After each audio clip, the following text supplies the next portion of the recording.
Картички за невработени, тоа не е дел од програмата. Значи, оние попусти кои што би се предвиделе за луѓето кои што навистина не се во можност. Мислам, еднакво идејата е да види поефикасен системот за невработени, значи еве на пример све што невработениот ќе треба работа со јавниот сектор, заради тоа што нашиот социјален помош е многу мал, да има попуст за јавните услуги, за јавниот превоз и така дале.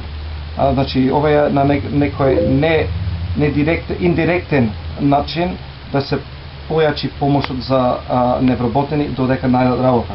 Ама главниот цел е да се појакни, да биде појака економијата, да се креира работни места за да имаме многу мал број на невработени.